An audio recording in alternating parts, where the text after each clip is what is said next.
Nah, konten marketing itu apa? Seperti yang sudah saya jelaskan tadi, bahwa konten marketing itu adalah sebuah strategi di dalam digital marketing tadi ya, di mana strategi ini adalah kita membuat dan menyebarkan konten secara digital. Nah, kalau di sini dituliskan konten yang berharga gitu. Bukan hanya sekedar album foto tadi gitu ya, tapi sudah kita olah, kita tambahkan sesuatu value supaya dia menjadi lebih berharga.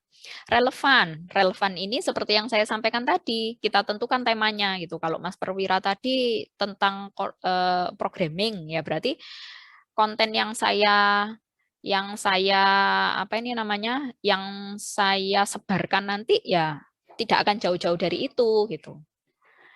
Kemudian ada kata-kata konsisten tadi. Konsisten itu yaitu rutin tadi. Setiap hari. Mungkin kalau di awal-awal kita sehari satu mungkin kalau agak berat gitu ya. Kita bikin 2 hari 1 kali aja gitu ya. Atau mungkin seminggu 2 kali dulu.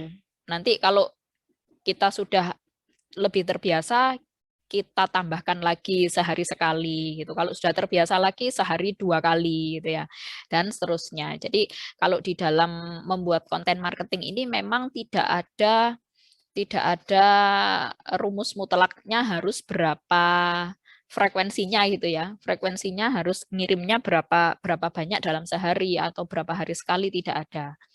Namun yang penting adalah konsisten tadi. Ya, ini adalah konten marketing ya. Kemudian tujuan utamanya konten marketing itu apa? Tujuan utama konten marketing adalah untuk membangun reputasi. Ya, seperti yang saya sampaikan tadi, membangun brand. Bahasa kerennya adalah brand gitu ya. Kalau bahasa biasanya adalah reputasi gitu ya. Reputasi bisnis, apa yang dibisniskan? Bisa jadi adalah produk tadi, bisa jadi personal diri kita sendiri, atau bisa jadi eh, sebuah kegiatan mungkin, atau apapun juga itu. Nah, itu kita coba bangun brandnya, kita coba bangun reputasinya. Nah, caranya adalah dengan membuat konten marketing yang bagus supaya bisa menjangkau pengguna internet di berbagai tempat dan bisa menarik mereka untuk mau melihat gitu. Nah, ini adalah beberapa manfaat konten marketing bagi sebuah bisnis ya. Yaitu yang pertama adalah bisnisnya jadi memiliki sebuah website yang lebih profesional karena di dalamnya kontennya semuanya bermutu baik gitu ya. Kemudian bisa muncul di halaman pertama di mesin pencari, misalnya di Google pada waktu saya masukkan keyword, misalnya saya masukkan keyword memasak gitu ya, nomor 1 ketemu website Mbak Lailatul nih. Wah, amin ya. Segera diwujudkan ya Mbak Lailatul. Nah, kok bisa Bu? Kok bisa muncul di pertama? Nah, salah satunya karena kita rutin membuat konten marketing gitu ya. Jadi aktif, rutin setiap hari atau setiap minggu, dan kita tambahkan kata-kata kunci yang relevan. Jadi supaya pada waktu ada pencarian di mesin pencarinya dia bisa ketemu, kita harus menambahkan kata-kata kunci yang relevan. Jadi di dalam nanti mungkin teman-teman akan dapat teori tentang SEO juga ya, yaitu apa ini namanya? Salah satunya adalah melakukan optimasi di pencarian dengan kata kunci. Kemudian meningkatkan kredibilitas, meningkatkan penjualan, ini jangka panjangnya ya. Kalau sudah punya image, punya kredibilitas, nanti akan bisa meningkatkan penjualan. Kemudian meningkatkan hubungan dengan pelanggan. Dan tentu saja bisnisnya nanti akan semakin maju. Nah, sebuah brand itu adalah janji. Jadi kalau kita sudah membuat sebuah konten marketing yang menjelaskan sebuah brand tadi, entah itu personal, entah itu produk atau apapun juga, itu adalah janji kita ya, yang kita tuliskan di konten marketing tadi adalah sebuah janji yang kita buat, sebuah janji yang kita buat kepada orang-orang yang ingin coba kita pengaruhi gitu ya. Jadi misalnya orang yang membaca konten marketing kita terus kemudian terpengaruh, itu adalah janji kita, berarti harus dipenuhi kalau yang namanya janji gitu ya. Kalau kita ngomong misalnya akan ada artikel artikel tips dan trik setiap seminggu sekali. Nah, itu adalah janji kita gitu ya. Maka sebisa mungkin kita penuhi. Nah, ini brand identitas. Jadi kalau kita tadi membangun sebuah reputasi dengan konten marketing yang baik, itu nanti di dalam konten marketing kita itu harus ada brand identitasnya, brand identity-nya. Jadi brand identity-nya itu nanti di dalamnya akan menunjukkan diferensiasi gitu ya. Perbedaan kita dengan produk lain apa sih? Perbedaan Mas Ferry dengan Mas Perwira itu apa sih? Misalnya gitu akan kelihatan dari brand identity-nya, terus komitmen kita, kemudian visi kita ke depan seperti apa, nilai yang kita tawarkan ke orang lain itu apa gitu. Kalau misalnya ngomong air mineral tadi, banyak sekali Bu air mineral orang jualan. Nah, kira-kira value-nya apa gitu ya. Contoh yang paling gampang saya ambil contoh le mineral gitu ya. Value-nya apa? Oh, ada manis-manisnya gitu ya. Itu yang membuat dia beda dengan yang lain. Contoh kayak gitu. Nah, dari sana kemudian disimpulkan bahwa konten marketing adalah raja ya. Konten marketing is a king. Karena di dalam sebuah kegiatan digital marketing, kegiatannya tidak akan pernah berhasil kalau konten marketingnya tidak baik. Karena itu semua keberhasilan kegiatan online marketing, digital marketing itu ditentukan oleh konten marketing. Konten marketing memiliki peran yang sangat penting di dalam kegiatan digital marketing karena kalau kita lihat di sini ya, siklus seseorang mau membeli, jadi funneling yang kita pelajari 2 minggu lalu itu ngomong bahwa kalau orang mau membeli itu mengalami 4 tahap ya. Kalau yang kemarin itu kita tulis AIDA gitu ya, attention dulu gitu ya, interest, kemudian desire, kemudian action. Nah, ini sama seperti ini ya. Kalau orang mau membeli itu yang pertama awareness dulu gitu. Awareness dulu. Jadi paling enggak dia aware, mau tahu tentang produk kita. Kemudian kalau dia sudah aware, biasanya dia akan melakukan riset. Dia akan mencari tahu lebih dalam gitu ya. Kemudian kalau dia sudah melakukan riset, dia akan consider, yaitu biasanya dia akan membanding-bandingkan. Oh, kalau saya beli air mineralnya Burina sama air mineralnya di warung sebelah, bedanya apa ya? Rasanya enakan ini, gitu ya. Harganya murahan ini. Nah, itu biasanya dibanding-bandingkan. Baru yang terakhir, kalau dia sudah memutuskan, dia akan membeli salah satu. Nah, itu adalah siklus pembelian secara umum. Tapi kalau dengan ada konten marketing yang baik, maka tahap siklus pembelian akan berubah jadi yang sebelah kanan ini, yaitu proses yang kedua dan ketiga dihilangkan, yang warna merah itu. Jadi prosesnya cuma 2 saja, yaitu pada waktu orang mau membeli itu orangnya aware, pada waktu aware itu sudah disuguhi tentang konten marketing yang menarik, di dalamnya dia sudah bisa melakukan riset, di dalamnya dia sudah bisa melakukan consideration, hanya dengan kegiatan awareness saja, gitu ya, konten marketingnya itu, baru setelah itu dia langsung membeli. Karena itulah konten marketing cukup penting. Kalau konten marketingnya nggak baik, maka proses orang membeli itu 4 tahap seperti ini. Lama dong kalau mau membeli. Pada proses pertama, orang bisa jadi akhirnya berpaling, nggak ke produk kita. Tahap kedua pas riset bisa jadi dia menemukan celah, wah lah kok produknya ini kayak gini gitu ya. Pada waktu membandingkan dia bisa jadi, wah ini mahal gitu ya. Akhirnya nggak jadi beli. Tapi kalau dengan konten marketing yang baik, konten marketing yang rutin tadi, yang konsisten, maka setelah aware, orang tahu, di dalamnya sudah ada pengetahuan tentang risetnya, tentang consideration-nya, dia akan langsung beli. Jadi kemungkinan dia akan berpaling dari produk kita itu lebih kecil. Gitu ya. Oke, tips untuk membuat konten marketing. Nah, ini secara umum aja ya. Kita bisa membuat konten marketing yang berkualitas sesuai tren. Jadi kayak kemarin pernah ada tren apa McD dan BTS ya. pernah terjadi McD dan BTS waktu itu. Dalam sehari antriannya membeludak, ya, penjualannya langsung naik tinggi. Nah itu banyak yang ngikutin tren waktu itu. Banyak produk-produk lain bikin konten marketing di dalamnya ngambil tema tentang McD dan BTS tadi, contoh kayak gitu. Jadi kita harus ikut tren. Kira-kira apa sih yang lagi in sekarang gitu ya? Kemudian bagaimana cara apa ya, memodelkan tren tadi ke dalam bisnis kita. Jadi tidak serta-merta, oh ini lagi tren apa ya sekarang ya? Ini lagi tren. Terus kemudian saya jualan air mineral, langsung air mineral saya tak kasih stiker yang sedang tren tadi ya. Nggak relevan juga gitu. Jadi bagaimana kita menyesuaikan tren tersebut supaya cocok dengan bisnis kita. Terus konten juga harus mendefinisikan audiens kita. Jadi misalnya saya jualan mainan anak-anak nih, tapi kontennya saya tentang artikelnya orang dewasa, ya misalnya gitu. Maka itu tidak mendefinisikan dari target audiens kita atau pelanggan kita.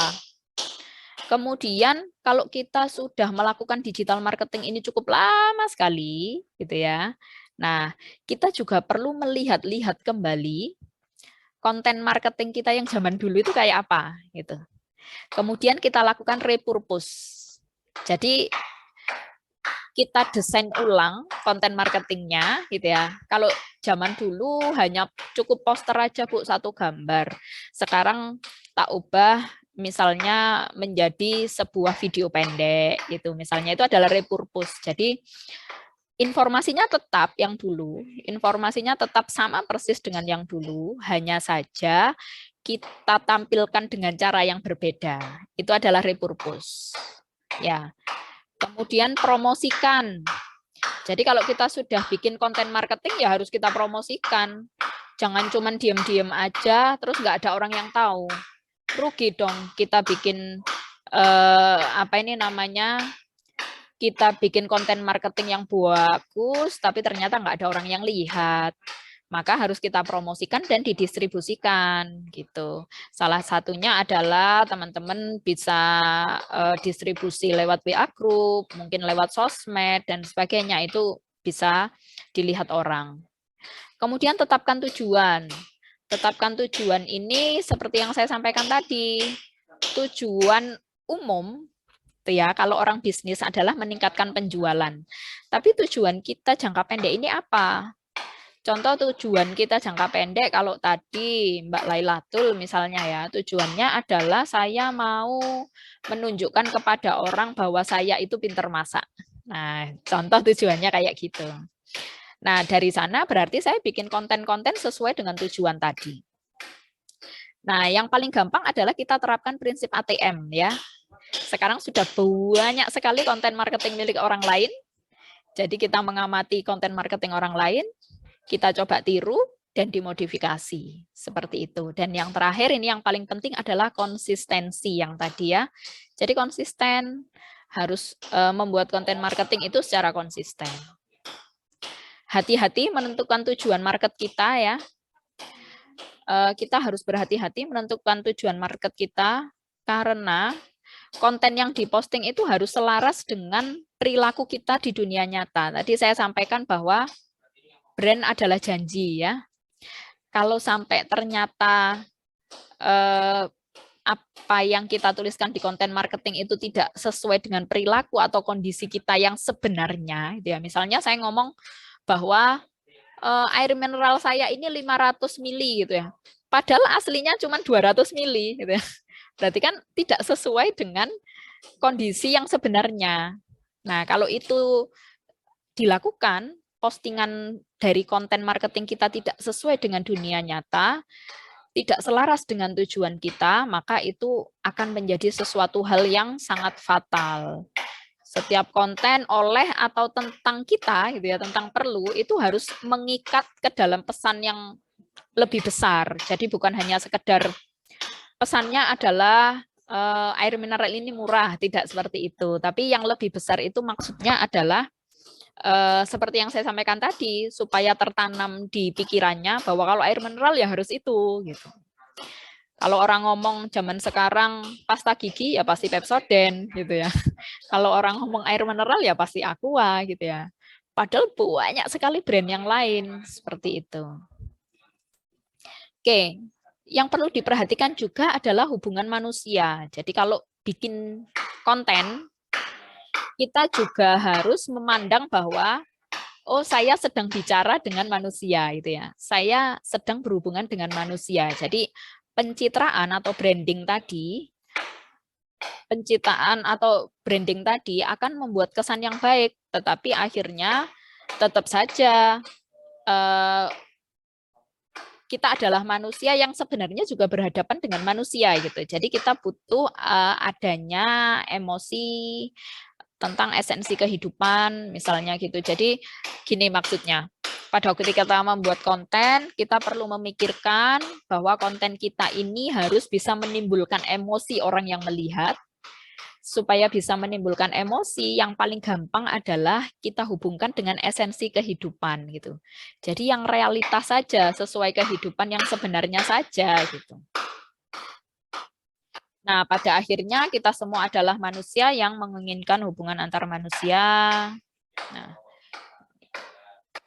Nah, ini kalau kita lihat ya trennya zaman sekarang, 67% orang itu akan membeli setelah melihat iklan di sosial media.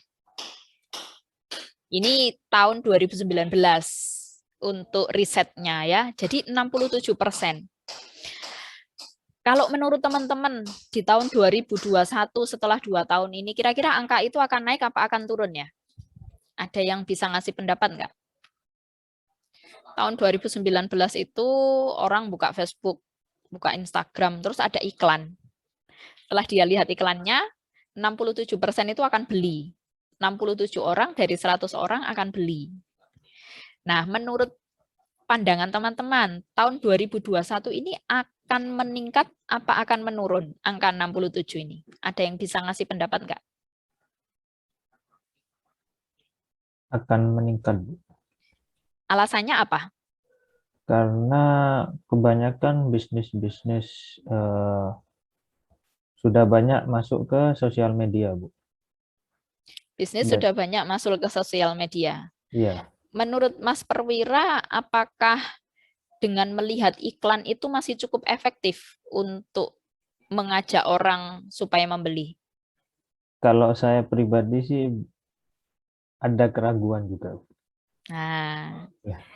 oke. Terima kasih. Mbak Cecilia Koni mungkin bisa ngasih pendapat. Menurut Mbak Cecilia, pernah nggak beli produk karena kemakan iklan di sosmed? Pernah. Pernah. Pernah. Pernah apa sering? Lihat. Pernah apa sering? Pernah. Pernah itu berapa kali? Lebih dari 5 kali? Jarang-jarang juga. Tapi sebenarnya memang sebenarnya barangnya sedang butuh atau tidak? Antara butuh tidak. Berarti sebenarnya bukan kebutuhan primer ya, bukan yang memang sangat urgent gitu kan ya? Ya. Mungkin juga butuh tapi karena iklannya juga ramai jadi ikutan. Oh, berarti ikut tren juga ya. Nah, kalau yang disampaikan Mbak Cecilia ini berarti dari sudut pandang customer-nya tadi ya, ternyata kalau menurut Mas Perwira saat ini itu iklan di sosmed itu tidak 100% efektif juga gitu. Namun menurut Mbak Cecilia masih bisa juga kok gitu ya. Meskipun jarang-jarang. Nah, itu kan berarti ya ada keraguan tadi memang ya. Kalau Mbak Lailatul pernah nggak beli barang karena iklan di sosmed? Sering, Bu. Sering. Wah, ini berarti apa ini namanya? Termasuk di dalam 67% orang ini ya yang ya. Nah, ini bisa menjadi sebuah pengalaman ya, teman-teman, bahwa wah, misalnya Mbak Lailatul melihat tiga iklan yang sama, bukan yang sama, 3 iklan untuk produk yang berbeda, tapi produknya itu fungsinya sama. Kira-kira Mbak Lailatul akan tertarik di iklan yang nomor 1, nomor 2, atau nomor 3 gitu. Oh, kok saya tertarik yang nomor 3 ya, gitu ya. Setelah itu coba dilakukan pembelian. Nah, itu bisa menjadi analisa kita, teman-teman. Kalau kita mau melakukan digital marketing, kita mau membuat sebuah konten, kita bisa mengamati iklan yang nomor 3 tadi. Misalnya, kenapa sih kok saya bisa tertarik dengan iklan ini? Oh, mungkin karena produknya ditampilkan, foto produknya ditampilkan dengan sangat jelas gitu ya. Informasinya langsung terlihat dengan detail. Harganya langsung ditunjukkan. Jadi saya nggak perlu buka link ini lagi, nggak perlu chat admin untuk nanya harga misalnya gitu. Maka itu bisa jadi bahan pertimbangan kita dalam membuat konten marketing gitu ya. Jadi kalau zaman sekarang iklan saja tidak cukup, tapi harus dilengkapi dengan konten marketing yang baik. Kalau zaman dulu kayaknya wah sudah masang iklan itu sudah sangat baik ya, biasanya penjualan langsung meningkat. Tapi zaman sekarang itu kita harus bikin konten marketing dulu yang bagus. Misalnya di IG saya bikin IG official, kontennya sudah cukup lengkap, baru saya iklankan gitu. Nah, pada waktu orang ngeklik iklannya, dia akan melihat ke official Instagram kita dan melihat lebih banyak informasi di sana. Jadi iklan saja kalau zaman sekarang nggak cukup gitu ya, harus dilengkapi dengan konten marketing. Nah, 92% pelanggan itu beralih ke sosial media ya, termasuk Mbak Cecil sama Mbak Lailatul tadi ya. Saya juga pernah sih, jarang-jarang juga tapi ya sebenarnya hal-hal seperti itu tetap perlu ya teman-teman untuk pengalaman kita merasakan prosesnya di dalam sesuatu yang baru itu ya, dunia yang baru, dunia digital yang baru, transaksi di dunia digital dan sebagainya itu akan memberikan pengalaman tersendiri buat kita sehingga pada waktu kita dihadapkan pada sebuah masalah, misalnya seperti sekarang kita diminta untuk merancang sebuah bisnis atau merancang sebuah sistem, kita bisa memasukkan pengalaman kita tadi ke dalamnya gitu. Jadi shopping itu bukan sesuatu yang buruk juga ya. Ini bukan berarti saya membela diri, tapi kita juga harus ikut merasakan teknologi yang ada gitu maksudnya. Jadi bukan hanya sekedar melihat, tapi kita juga jadi pelaku merasakan di dalamnya. Jadi sebelum kita benar-benar menjadi orang yang menjual, kita harus mencoba menjadi pembeli dulu. Nah, 92% pelanggan itu ternyata sudah beralih ke sosial media. Dan orang yang beralih ke sosial media itu mayoritas saat ini sudah menggunakan influencer untuk menyampaikan sesuatu. Kenapa? Kembali lagi yang disampaikan oleh Mas Perwira tadi, iklan tok gak cukup, Bu. Iklan tok, saya kasih foto produk saya kasih keterangan, saya kasih harga, itu zaman sekarang nggak cukup. Siapa kamu sih ngomong gitu ya? Bu Rina ngomong produk ini bagus. Bu Rina itu siapa? Gak kenal aku gitu. Tapi kalau saya pakai influencer, wah saya pakai Atta Halilintar tak suruh untuk apa iki jenenge mempromosikan produk saya gitu ya. Atta Halilintar ngomong, ini adalah air mineral yang menyehatkan, diminum glegek-glegek. Besok langsung 1 juta orang yang beli.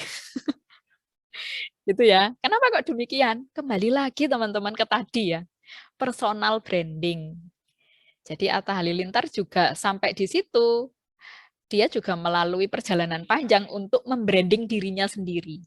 Jadi dia juga melakukan personal branding. Jadi ini saling berhubungan gitu ya, saling berhubungan antara digital marketing, konten marketingnya. Jadi kita melakukan kegiatan namanya digital marketing. Kita harus membuat konten marketing yang baik. Setelah itu konten marketing itu harus kita distribusikan melalui sosial media dan sebagainya. Dari sana kita sudah punya brand gitu ya, kita sudah punya prestis, sudah punya nama di mata orang, akhirnya apa yang kita sampaikan itu akan dipercaya oleh orang. Nah, berarti saya sudah sebagai influencer itu. Jadi influencer itu adalah seseorang yang kalau ngomong itu orang lain pasti percaya, intinya gitu. Ya.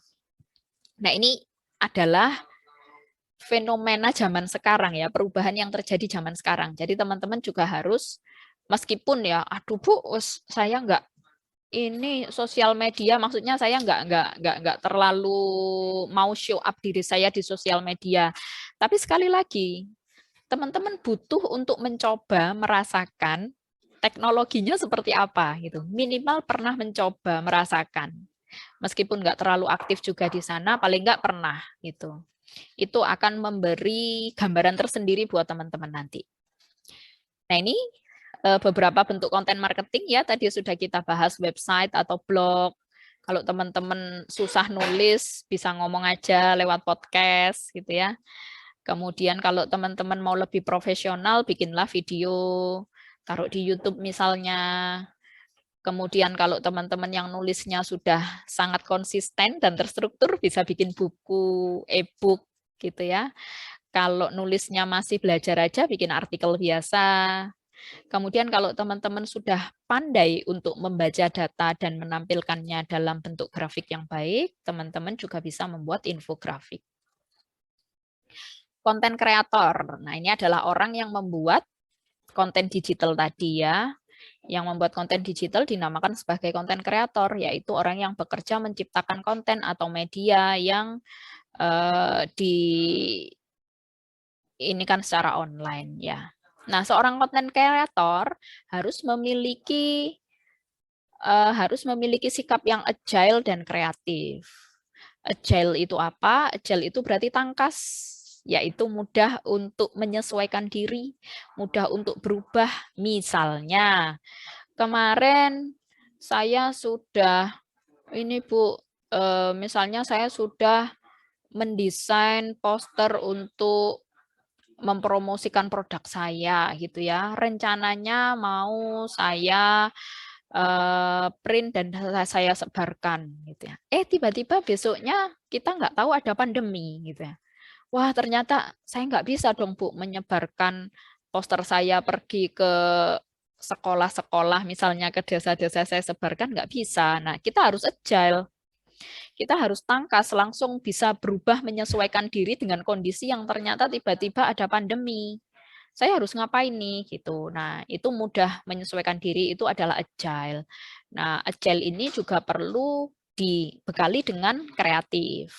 Seperti itu.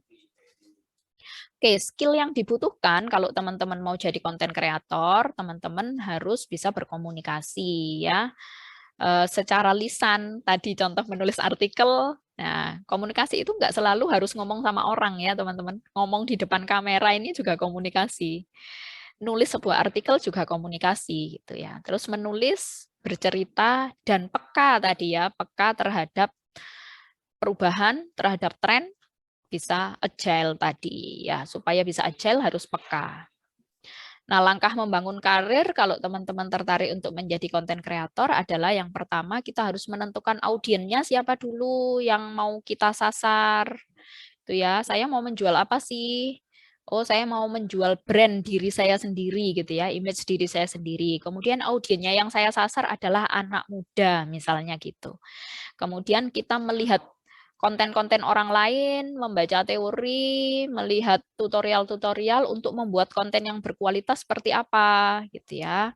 Terus kalau kita sudah punya kemampuan di bidang itu, kita juga harus update dengan kondisi terkini. Sekarang yang lagi tren apa untuk kita terjemahkan dalam konten. Nah, kemudian rutin, konsisten tadi tetap menjadi kuncinya. Kemudian kita juga harus belajar menentukan keyword yang tepat. Terus kemudian kita juga harus memahami KPI.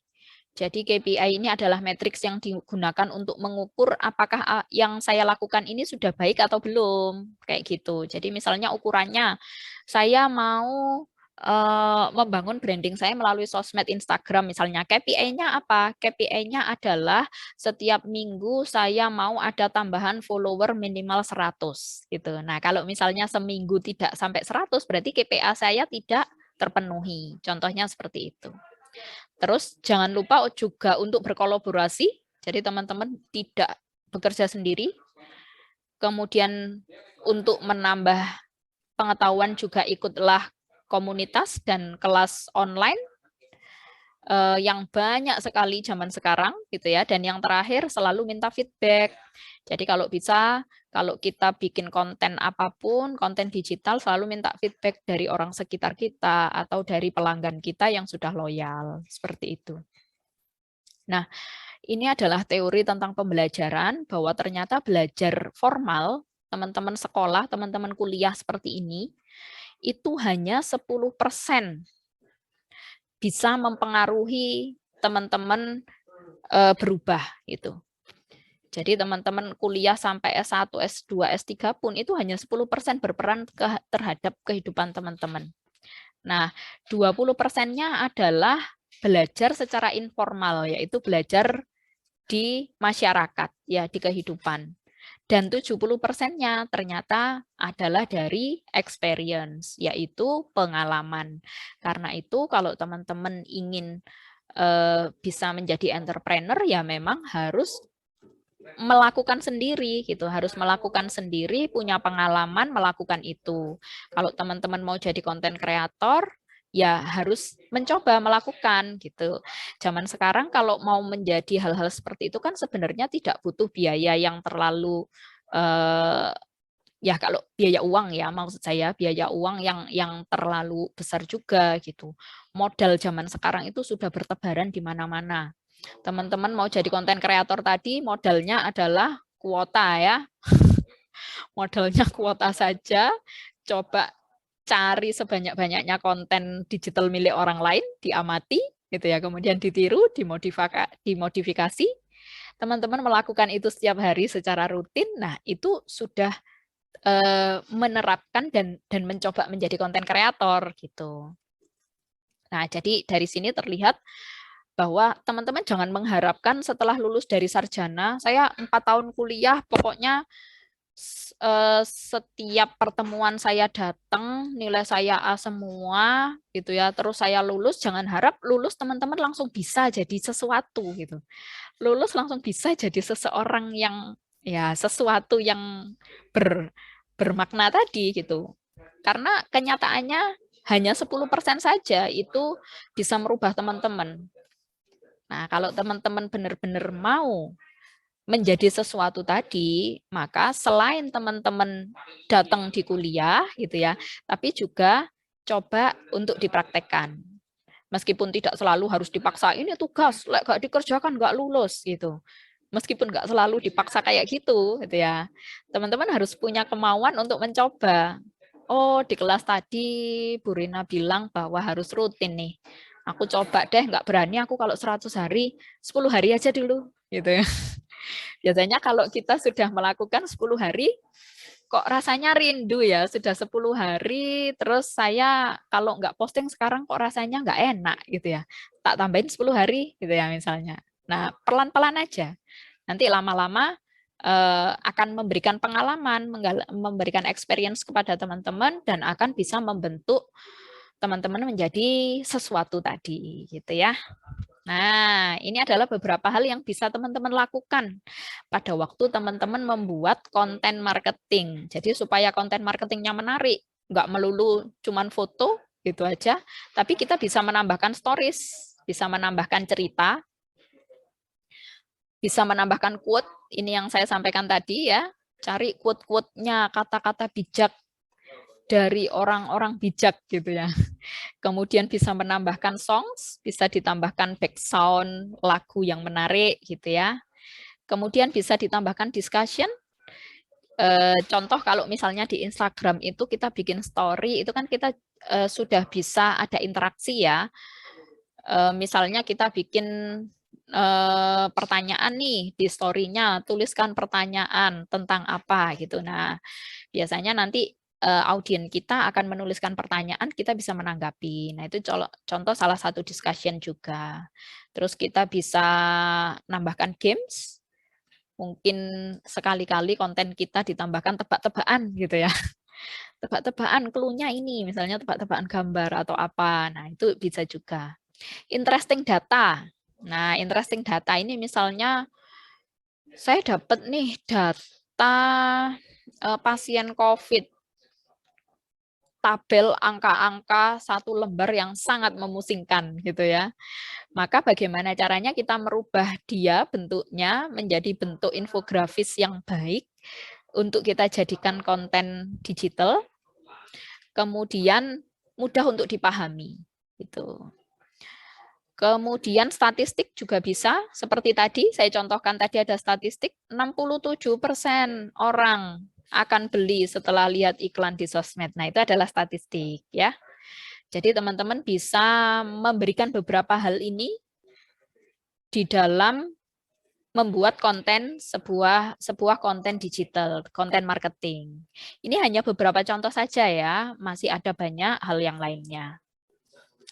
Nah, yang perlu teman-teman ketahui adalah bahwa ternyata inovasi itu sekarang sudah masuk di segala macam sisi kehidupan kita ya.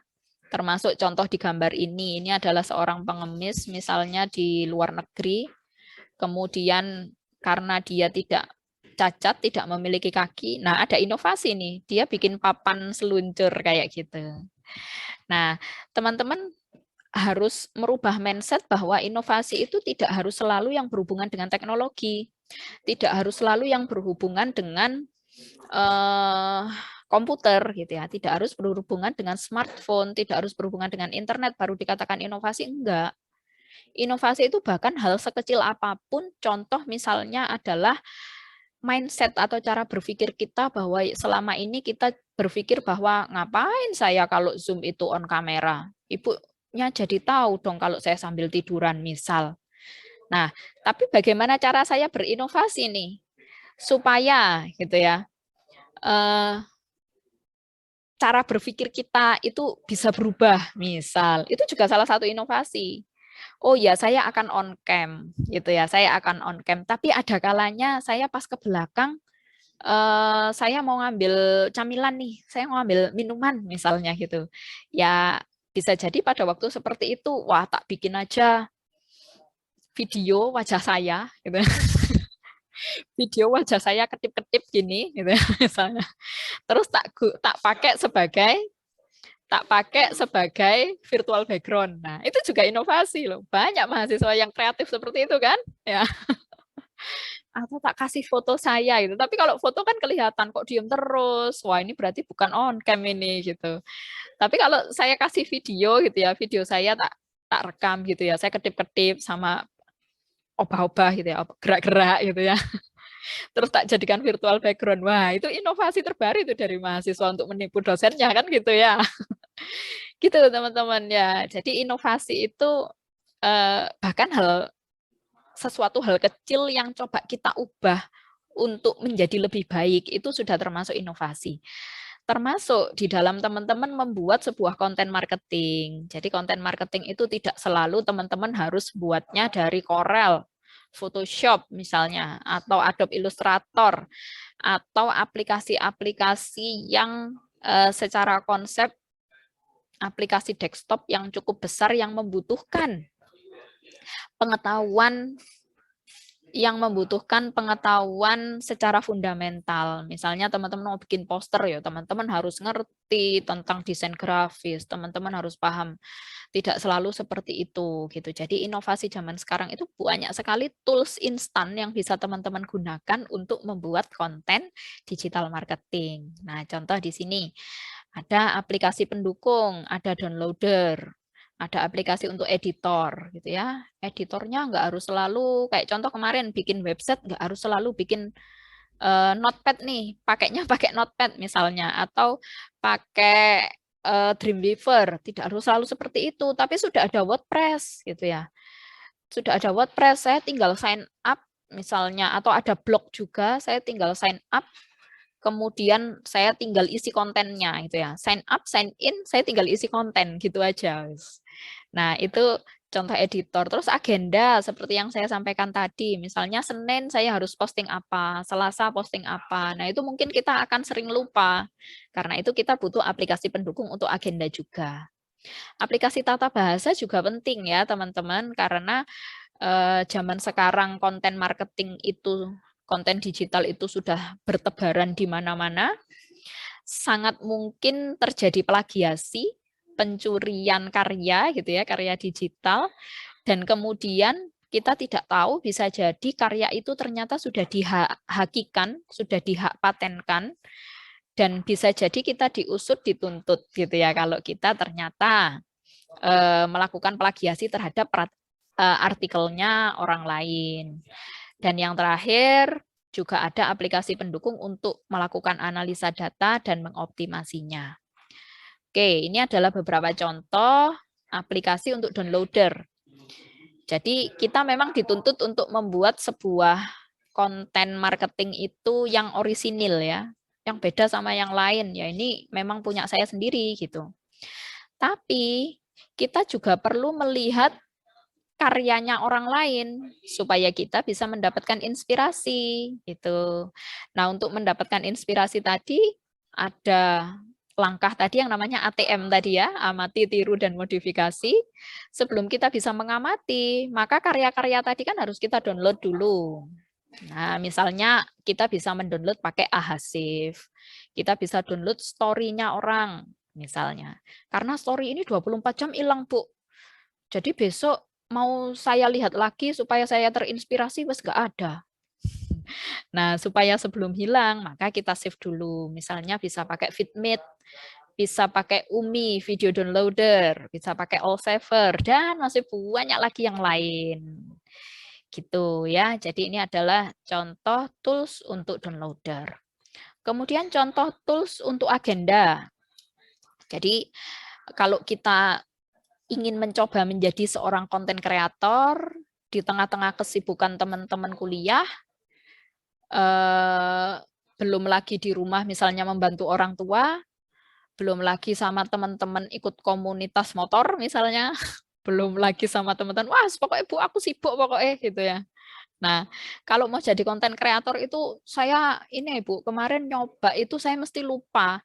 Jadi saya harusnya posting hari ini itu tentang tips untuk mencuci beras misalnya gitu ya. Lupa Bu gitu. Nah, supaya hal itu tidak terjadi, teman-teman butuh tools untuk agenda. Salah satunya namanya ada Trello, ada Evernote, ada Monday.com, ada Anydo. Ini adalah beberapa aplikasi-aplikasi yang bisa membantu teman-teman untuk mengorganisasikan konten yang akan dipublish nantinya. Kemudian ada editor, ini untuk membuat kontennya ya. Ada Canva, saya kira sudah sangat umum ini ya. Kemudian ada Spark Video, ada InShoot, ada Trello. Biasanya kalau teman-teman mau bikin video di smartphone, itu sudah banyak yang pakai InShoot ya. Gampang Bu, bikin video efeknya sudah disediakan semua, kita tinggal pilih aja. Nggak usah setting semua dari awal. Nah, itu semua sudah disediakan. Jadi teman-teman untuk bikin konten kreator nggak harus belajar videografi, nggak harus belajar tentang teori warna, nggak harus belajar tentang tipografi misalnya, nggak harus belajar tentang content writing yang sangat detail, teman-teman sudah bisa mencoba. Kemudian ini adalah tools untuk tata bahasa. Seperti yang saya sampaikan tadi, contoh terutama kalau kita mau nulis dalam bahasa Inggris ya, hati-hati juga dicek grammarnya. Kemudian ada ejaan.id juga untuk melihat ejaan yang benar. Kemudian ada Copyscape, ada Zia juga. Ini bisa kita gunakan untuk mengecek artikel kita sebelum kita publish. Kemudian ada untuk analisa, jadi setelah kita membuat konten marketing, kita distribusikan, dilihat oleh orang lain, maka kita harus melakukan analisa gitu. Kita harus melakukan analisa kira-kira seberapa efektif sih konten saya yang A gitu, kalau konten saya yang B kok ternyata lebih banyak yang lihat, lebih banyak yang like, lebih banyak yang view misalnya, maka kemungkinan lebih efektif yang B gitu. Nah, dari sana kita bisa menganalisanya menggunakan Google Analytics misalnya, bisa menggunakan Ahrefs, kemudian ada Semrush dan juga ada Buffer. Ini bisa kita gunakan untuk melakukan optimasi.